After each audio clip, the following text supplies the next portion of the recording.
Opa, tudo bem, pessoal? Vamos começar mais vamos começar mais uma aula de biologia e hoje nós continuamos com essa temática de metabolismo energético. Nas aulas passadas nós estudamos processos anabólicos de síntese de matéria orgânica, acumuladoras de energia, fotossíntese e quimiossíntese e hoje, pelo menos a partir de hoje, a gente começa a trabalhar uma série de eventos catabólicos que promove a quebra de determinadas substâncias, no caso da glicose, em especial da glicose, de modo a liberar energia, energia esta necessária para manter todo o nosso corpo funcionando. A glicose é o combustível básico para a manutenção de toda e qualquer forma de vida na Terra. Só que existem dois mecanismos a partir dos quais a glicose ela pode ser quebrada de modo a liberar essa energia que é tão importante para a gente. Fermentação, que é um processo mais simples, promove aqui a liberação, a formação, na verdade, de duas moléculas de ATP. Para quem não lembra o que é ATP, né, como é formado o ATP, vai lá na nossa aula de fotossíntese, dá uma olhada, a moeda energética de todo ser vivo. A fermentação produz duas moléculas de ATP para cada glicose que é quebrada. A respiração celular produz aqui mais de 30 moléculas de ATP. 34, 36, 38, dependendo do organismo. Respiração celular, portanto, é muito mais eficiente do que a fermentação. E a fermentação é utilizada pelo ser humano para a produção de uma série de alimentos. Bebidas, bebidas alcoólicas, por exemplo, o vinho fermentado de frutas, a cerveja fermentado de cevada, os queijos, leite fermentado, queijos, iogurtes, coalhadas e por aí vai. Enfim, o homem detém a técnica dos processos fermentativos não é de hoje, é de milênios. Desde épocas bíblicas que nós temos notícia aqui da utilização dos processos de fermentação por parte do ser humano.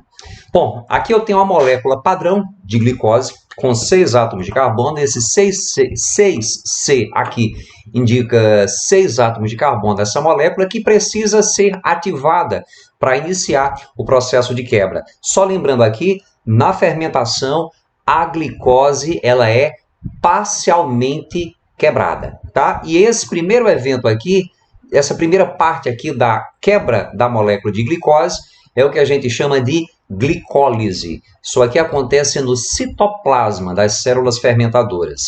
Bom, a glicose ela é ativada a partir do acoplamento de dois radicais fosfato e da energia proveniente de duas moléculas de ATP, convertendo-se, portanto, em uma outra molécula conhecida como frutose 1,6 fosfato. De fosfato porque tem dois fosfatos agora, dois radicais fosfato acoplados a ela. O que é que acontece agora?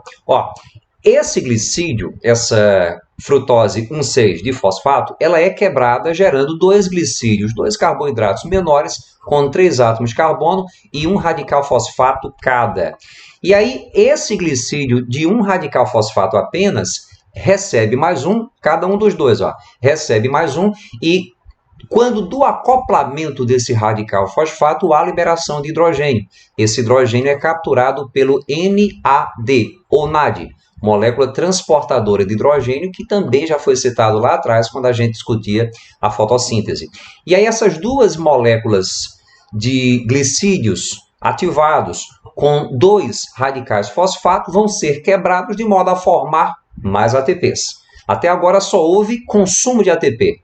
Na medida em que eles forem quebrados, teremos a formação de moléculas de ATP. E aí, no caso, eu quebro essas duas ligações de fosfato do lado direito, vou ter a liberação de energia. Essa energia é utilizada para a formação de moléculas de ATP, no caso, duas moléculas de ATP, uma para cada substância que é quebrada, e o que nos sobra são duas moléculas de glicídios de 3 carbonos, do mesmo modo, só que agora com um radical fosfato apenas. E esses radicais fosfato eles serão também retirados daí com mais liberação de energia, com mais formação de duas moléculas de ATP e de duas outras substâncias conhecidas como piruvato, com 3 átomos de carbono. Temos ao final do processo da glicólise, portanto, 4 moléculas de ATP. 2 são utilizadas para repor aquelas 2 moléculas de ATP iniciais, utilizadas para ativar a molécula de glicose, tá bom? Então, a glicólise, lise significa quebra, é o primeiro passo da fermentação e que promove a formação de 4 moléculas de ATP, o saldo é 2, porque 2 foram gastas lá no início. 2 moléculas de piruvato e 2 moléculas de NADH.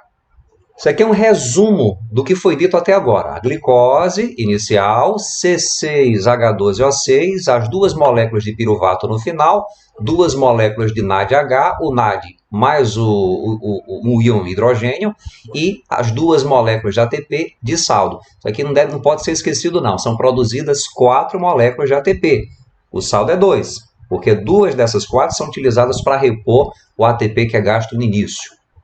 O tipo de fermentação vai estar em função do material que é fermentado e do tipo de bactéria ou fungo fermentador que vai agir no processo. No caso, nós temos a fermentação lática, que pode acontecer até nas nossas células musculares estriadas esqueléticas e no leite. No caso do leite, isso ocorre a partir da ação de bactérias conhecidas como lactobacilos, que formam a partir de uma molécula de glicose, ácido lático, por isso que o leite fermentado é azedo, é ácido, e moléculas de ATP, 2 moléculas de ATP.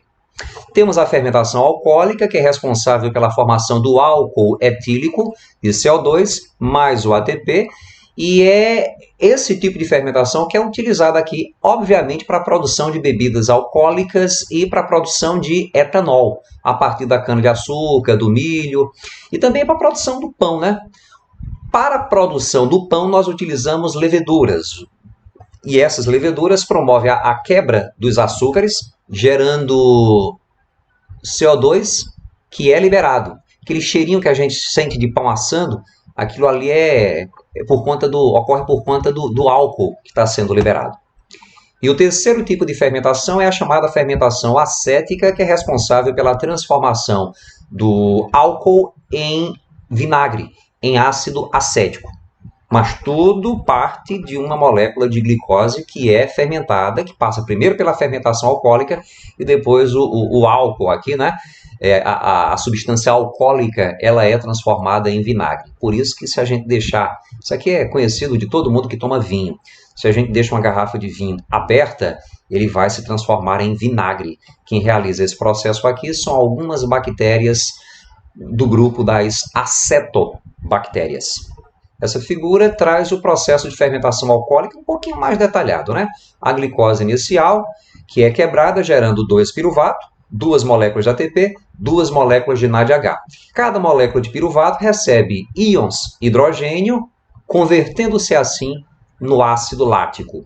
Nos nossos músculos, a fermentação lática ela ocorre numa situação em que a gente está numa situação de atividade física intensa, quando o oxigênio que chega aos nossos músculos ele não é suficiente para manter a respiração celular. E aí, no caso, o metabolismo é desviado para a fermentação lática, que apesar de ser menos eficiente, continua produzindo ATP. Só que o ácido lático ele provoca dores musculares. Por isso que quando a gente está meio sedentário, que retorna à atividade física mais intensa, e no dia seguinte a gente está todo dolorido, né? Por conta do excesso de ácido lático concentrado nos nossos músculos. Na fermentação alcoólica, nós temos a glicose aqui representada, gerando, do mesmo jeito, 2 moléculas de piruvato, 2 moléculas de NADH, 2 ATPs. No caso, o que está sendo representado aqui é o piruvato convertendo-se em ácido etílico. Para que isso aconteça, é liberada uma molécula de CO2 e assimila-se hidrogênio advindo do NAD e libera-se CO2. Resultado final, álcool etílico. E para fechar, nós temos a fermentação acética, com o piruvato, cada molécula de piruvato gerando ácido acético. Na medida em que isso ocorre, nós temos liberação de hidrogênio e liberação de CO2. Uma molécula de CO2 para cada piruvato que é convertido em ácido acético. Gostaria que você soubesse que existe dentro de si uma força capaz de mudar a sua vida. Tchau, tchau.